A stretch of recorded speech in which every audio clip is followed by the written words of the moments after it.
To our neighbor who has never been able to reconcile with the idea of Pakistan and is a threat to the regional peace and stability, I must say that we gained freedom after a great struggle and we know how to defend it.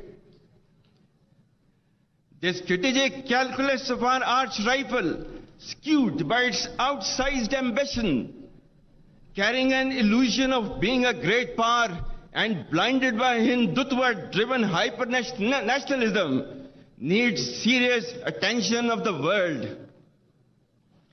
We will never be coerced by any aggressive designs, and neither can the region afford such hostility between two nuclear powers.